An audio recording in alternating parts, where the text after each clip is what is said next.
Hi అండి. Welcome to Vijju home kitchen. ఈరోజు మీకు 3 రకాల బజ్జీలు చూపిస్తానండి.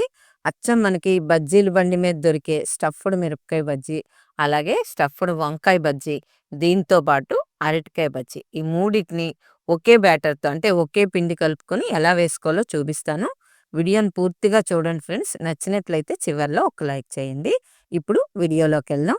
నేను వేటితో చేయిస్తున్నానో మీకొకసారి ముందుగా చూపిస్తాను. ఇలా ఒక 4 వంకాయలు, ఒక అరటికాయ, ఒక 6 పచ్చిమిరపకాయలు. ముందు పచ్చిమిరపకాయలతో చూద్దాము. ఇవి తీసి పక్కన పెట్టేసుకొని పచ్చిమిరపకాయలు తెచ్చుకోండి. ఇక్కడ బజ్జీ పచ్చిమిరపకాయలు తీసుకోండి. చాలా బావుంటాయి. ఇవి కారం తక్కువుంటాయండి. ఇలా మధ్యలో ఘాటు పెట్టుకొని, ఇలా పొడుగ్గా గీసుకోండి. ఇలా ఘాటు పొడుగ్గా పెట్టుకొని, ఇందులో గింజలన్నీ కూడా తీసేసుకోవాలి. మనం మామూలు పచ్చిమిరపకాయలతోటైనా చేసుకోవచ్చు. కాకపోతే కారం ఎక్కువుంటాయి. ఈ పచ్చిమిరపకాయలనుకోండి కారం తక్కువుంటుంది. అలాగే పిల్లలు తిన్నా కూడా మనకేం కాదు. ఇప్పుడు ఈ గింజలన్నిటిని తీసేయండి. నేను ఈ పచ్చిమిరపకాయలు ముందుగా నీట్‌గా కొంచెం క్లీన్ చేసుకొని, తడి లేకుండా క్లాత్‌తో శుభ్రంగా తుడిచి పెట్టుకున్నానండి. ఇంకా గింజలు చాలా ఉంటాయి ఈ పచ్చిమిరపకాయలో. అన్నీ కూడా బయటికి తీసేయండి. ఇలాగే అన్ని పచ్చిమిరపకాయలని కూడా క్లీన్ చేసుకోవాలి. చూడండి. మొత్తం అంతా క్లీన్ అయిపోయింది. ఇలాగే అన్ని పచ్చిమిరపకాయలని ఈ గింజలు తీసేసి పెట్టుకోండి. ఇప్పుడు మసాలా పేస్ట్ రెడీ చేసుకుందాం. దీనికోసం నేను ఈ బౌల్‌లో ఒక 2 టేబుల్ స్పూన్స్ చింతపండు గుజ్జు తీసుకున్నానండి. అందులో ఒక టీ స్పూన్ వాము, ఒక టేబుల్ స్పూన్ శనగపిండి వేసుకొని మెత్తగా పేస్ట్‌లా చేసుకోవాలి. ఉండలు లేకుండా కలుపుకోండి. కొంచెం ముద్దగా రావాలి. కొంచెం లూజ్ అయిందనుకోండి కొంచెం శనగపిండి కలుపుకొని మళ్ళీ కలుపుకోవచ్చు. చక్కగా ఇలా వస్తే సరిపోతుంది. ఇప్పుడు ఇందులో మనం టేస్ట్‌కి సరిపడా కొంచెం సాల్ట్ వేసుకుందాం. సాల్ట్ చివర్లో ఎందుకు వేసానంటే ముందు వేస్తే లూజ్ అయిపోతుందండి. అందుకని చివర్లో వేసుకుంటే మనకి కరెక్ట్‌గా ఈ మసాలా ముద్ద కరెక్ట్‌గా వచ్చిందా లేదా అనేది తెలుస్తుంది. ఇప్పుడు సాల్ట్ వేసుకొని కలిపేసుకున్నాక ఈ స్టఫ్‌ని మిరపకాయ దాంట్లో పెట్టుకోవాలి. చూడండి ఇలా కట్ చేసాం కదా! ఇప్పుడు ఇందులో గ్యాప్ లేకుండా స్టఫ్ చేయాలండి. మొత్తం ఇలా రాసుకోండి మొత్తం అంతా. చాలా బావుంటుంది. వీటిని మసాలా మిరపకాయ బజ్జీ అంటారు. ఈ స్టఫ్ లేకుండా కూడా మామూలుగా ఇలా మిరపకాయ బజ్జీ మామూలు వేసేసుకోవచ్చు మనం. కానీ అది అంత టేస్ట్ ఉండదండి. ఇలా పెట్టుకున్నాం అనుకోండి చాలా టేస్ట్‌గా ఉంటుంది. నిజంగా మీరు ఒకసారి ట్రై చేస్తే టేస్ట్ అనేది మీరు చూసారంటే మళ్ళీ మళ్ళీ చేసుకుంటారు. చూడండి ఇలా అన్నిటిని కూడా ఇలాగే స్టఫ్ చేసి పెట్టుకోండి. ఇప్పుడు వీటిని ఒక పక్కన పెట్టుకుందాం. ఇప్పుడు వంకాయలను తీసుకుందాం. వంకాయలను కూడా స్టఫింగ్ ఎలా చేసుకోవాలో చూపిస్తాను. చూడండి ముందు వంకాయలను కట్ చేసుకుందాము. మనం గుత్తి వంకాయకి ఎలాగైతే కట్ చేసుకుంటామో అలా 4 పార్ట్స్‌గా కట్ చేసుకోవాలి.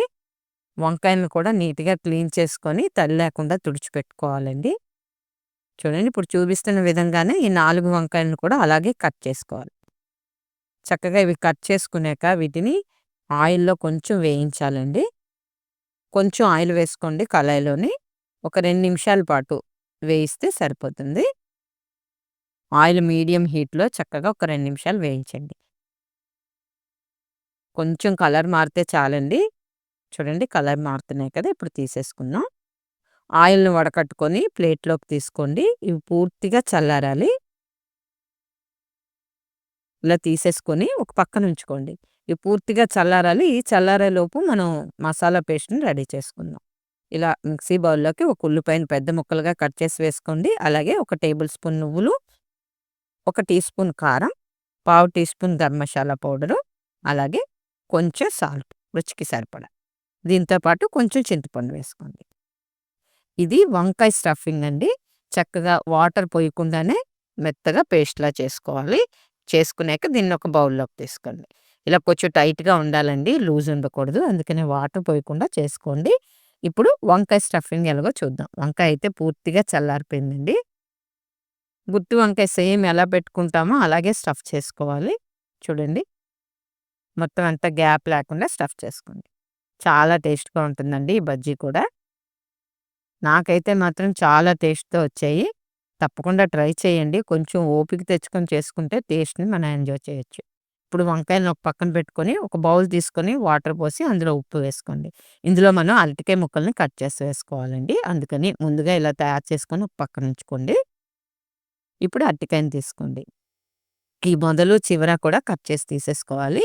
అరటికాయ కొంచెం గట్టిగా ఉన్నది తీసుకోండి. ఇప్పుడు కట్ చేసుకుందాం.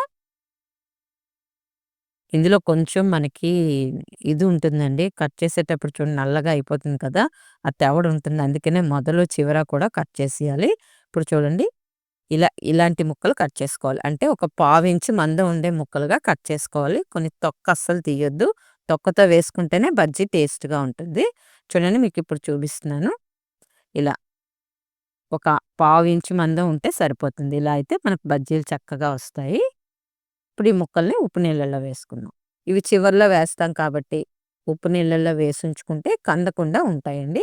ఇప్పుడు వీటిని ఒక పక్కన పెట్టేసుకుందాం. ఇప్పుడు ఈ మూడిటికి సరిపడా బ్యాటర్ అదే బజ్జీల పిండిని తయారు చేసుకుందాం. ఇక్కడ ఒక పావు కేజీ తీసుకున్నాను నేను శనగపిండి. అందులో ఒక 2 టేబుల్ స్పూన్స్ బియ్యపు పిండి, 1 టీ స్పూన్ కారం, half tea spoon garam masala powder, 1 tea spoon వాము, రుచికి సరిపడా సాల్ట్ వేసుకొని ఇంగ్రీడియెంట్స్ అన్నీ బాగా మిక్స్ చేసుకోండి. పిండిలో బాగా కలిసేటట్టు ఒక నిమిషం పాటు కలపండి. చక్కగా ఇలాగంతా కలిపేసుకోండి. కలుపుకునేక ఇందులో కొంచెం కొంచెం వాటర్ పోసుకుంటూ బ్యాటర్‌ని రెడీ చేసుకోవాలి. ఫ్రెండ్స్ ఇప్పటి వరకు ఓపికగా చూసినందుకు చాలా థాంక్స్ అండి. ఇవి ఎవరైనా కొత్తగా చూస్తున్నోళ్ళైతే సబ్స్క్రైబ్ చేసుకోండి ఫ్రెండ్స్. నేను 3000 సబ్స్క్రైబర్స్‌కి దగ్గరలో ఉన్నాను. చూడండి పిండి కొంచెం కొంచెం వాటర్ వేస్తూ కలపండి. ఎక్కువ లూజ్ అవ్వకూడదు. బజ్జీల పిండికి థిక్‌గా ఉండాలండి. అంటే దోసల పిండి కన్నా కొంచెం థిక్‌గా ఉండాలి. చూడండి. ఈ విధంగా ఉంటే సరిపోతుంది మనకి. కొంచెం లూజ్ అయినట్టయితే కొంచెం శనగపిండి వేసి కలుపుకోవచ్చు. ఇప్పుడు ఇందులో కొంచెం సోడా వేశానండి. మరి అవసరమని వేశాను. అది కొంచెమే వేశాను. మీకిష్టం లేకపోతే స్కిప్ చేయొచ్చు. సోడాలవి ఎక్కువ వాడకూడదండి. చూడండి ఇలా స్టఫింగ్ ఇలాగొస్తే చాలు. ఇలా కోట్ అయితే మాత్రం స్పూన్ ఇలా తిప్పి పెట్టుకోండి. ఇలా కోట్ అయినట్టయితే మనకు బజ్జీలు చక్కగా వస్తాయి. ఇప్పుడు స్టవ్ మీద ఆయిల్ మరగనివ్వండి.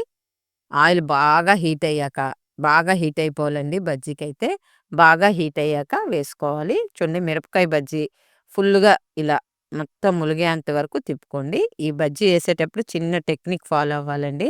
ఇలా ఒక వైపు ఇలా రాసి వేసుకోండి. అలా వలన ఏంటంటే మనకిలా వేయటం వల్ల పచ్చిమిరపకాయ లోన కూడా చక్కగా వేగుతుందండి. అదే ఉడుకుతుంది. చాలా టేస్ట్‌గా ఉంటుంది. మసాలా ఒకటి లోన పెట్టాం కదా! చాలా టేస్ట్ ఉంటుందండి. ఇప్పుడు ఇలా ఒక నిమిషం పాటు కలపకుండా ఉంచుకొని కలుపుకోవాలి. ఇలా కొంచెం ప్రెస్ చేయండి. పచ్చేమైనా ఉన్నా కూడా ఉడికిపోతుంది. నేనిక్కడ చిన్న కళాయిలోని కొంచెం ఆయిల్ వేసుకొని చేస్తున్నానండి. బజ్జీల బండోళ్ళనుకోండి ఆళ్ళు ఫుల్లు ఆయిల్ వేసుకొని చకచకా ఏసేస్తారు. మనం ఇంట్లో కదా చేసుకుంటున్నాం. అందుకని చిన్న కళాయిలో కొంచెం ఆయిల్ వేసుకుంటూ చేస్తున్నాను. ఈ రంగొచ్చాక తీసేసుకోవచ్చు. అస్సలు ఆయిల్ పీల్చలేదండి. నాకు ఈ సట్రాంకున్న ఆయిలే తగిలింది గానీ, ఈ బజ్జీకైతే మాత్రం అస్సలు ఆయిల్ పీల్చలేదు. ఇప్పుడు వంకాయ బజ్జీని వేసుకుందాం. వంకాయ బజ్జీ కూడా సేమ్ అలాగే.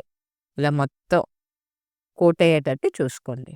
ఇలా కోటయ్యాక చక్కగా వేసేసుకోవచ్చు. దీనికైతే మనం ఏమి ఇలాగా రాసి వేయక్కర్లేదండి. ఎందుకంటే ఆల్రెడీ మనం వంకాయని వేయించి తీసుకున్నాం కాబట్టి డైరెక్ట్ ఇలా వేసేసుకోవచ్చు. వేసిన తర్వాత ఒక 2 నిమిషాల పాటు వేగనిచ్చి తీయాలండి. చూడండి ఈ కలరొచ్చాక వీటిని కూడా తీసేసుకోవచ్చు. ఇప్పుడు ఈ బజ్జీలు వేసి తీస్తున్నప్పుడు గ్యాప్‌లో కొంచెం ఆయిల్ మరిగించి వేయండి. అంటే ఇవి వేగిన తర్వాత కొంచెం ఆయిల్ కొంచెం చల్లారుతుంది కాబట్టి ఒక 5 నిమిషాలు మళ్ళీ ఆయిల్‌ని హీట్ చేసుకున్నాక బజ్జీ వేసుకోండి. అలాగే చివర్లో మనం అరటికాయ బజ్జీ వేస్తున్నాం కదా! పిండి ఏమైనా కొంచెం పలచగా అయితే కొంచెం శనగపిండి వేసి కలుపుకొని వేసుకోవచ్చు. ఇప్పుడు అరటికాయ బజ్జీలు వేసేసుకోండి. బజ్జీలైతే చాలా టేస్ట్‌గా వచ్చాయండి. నిజంగా మనం అక్కడ తినే కన్నా ఇంట్లో ఇలా చేసుకొని తింటే చాలా హైజీనిక్కు. టేస్ట్ కూడా చాలా బాగొచ్చాయి. టేస్ట్‌కైతే నేను గ్యారంటీ అండి. చాలా చక్కగా వచ్చాయి. ఇప్పుడు వీటిలో స్టఫింగ్ చేసుకుందాం. ఉల్లిపాయ ముక్కలు, అలాగే టమాటా ముక్కలు, కొంచెం కొత్తిమీర. ఇవి చివర్లోనే కట్ చేసి వేసుకోండి. సాల్ట్ కూడా కొంచెం వేసుకొని కలుపుకోండి. ముందే మనం తయారు చేసి పెట్టుకుంటే ఈ ఉల్లిపాయలో ఉండే వాటర్ అంతా కూడా వచ్చేస్తుంది. అందుకని బజ్జీలు వేయించిన తర్వాత ఈ స్టఫింగ్ రెడీ చేసుకోవాలి. ఇలా కొంచెం కలుపుకోండి. ఇప్పుడు చూడండి ఎలా తయారు చేసుకోవాలో స్టఫింగ్ చూపిస్తాను. ఇలాగ మధ్యకి ఇలా కట్ చేసుకోండి మిరపకాయని. చూసారా ఎంత చక్కగా వచ్చాయో? ఇప్పుడు ఇందులో మనం తయారు చేసుకున్న స్టఫింగ్ ఇందులో ఇలా కూరి పెట్టుకోండి. ఇలా పెట్టుకున్నాక దీని మీద కొంచెం వేయించిన శనగపలుకులు వేసుకోండి. వీటి మీద నిమ్మకాయ పిండొచ్చు. కానీ నేనిక్కడ ఆల్రెడీ చింతపండు, టమాటా అన్నీ పెట్టాం కదా! అందుకని నిమ్మకాయ వేయలేదు. చాలా వచ్చాయి ఫ్రెండ్స్. తప్పకుండా ట్రై చేయండి. మీకు నచ్చినట్లయితే ట్రై చేసి ఎలా వచ్చిందో కామెంట్ చేయండి. అలాగే లైక్ చేయడం మర్చిపోకండి. మీ ఫ్రెండ్స్‌కి, రిలేటివ్స్‌కి షేర్ చేయండి. ఇంకో విషయం అండి, కొత్తగా చూస్తున్నోళ్ళు సబ్స్క్రైబ్ చేసుకోండి ఫ్రెండ్స్. 3000 సబ్స్క్రైబర్స్‌కి దగ్గరలో ఉన్నాను. ఇప్పుడు చూడండి, అరటికాయ కూడా ఇలా మధ్యకి కట్ చేసి స్టఫ్ చేసుకోండి. చాలా టేస్ట్‌గా వచ్చాయండి. ఈజీగా చేసుకోవచ్చు. ఎన్ని బజ్జీలైనా తినేయొచ్చు మనం. ఎందుకంటే ఇంట్లో చేసుకుంటున్నాం కదా! బయట చేసుకునేవి ఆళ్ళు టేస్ట్ కోసం చాలా సాల్ట్స్ కలుపుతారండి. తప్పకుండా ట్రై చేయండి ఫ్రెండ్స్. కామెంట్ చేయడం మర్చిపోవద్దు. లైక్ చేయండి. Thank you for watching.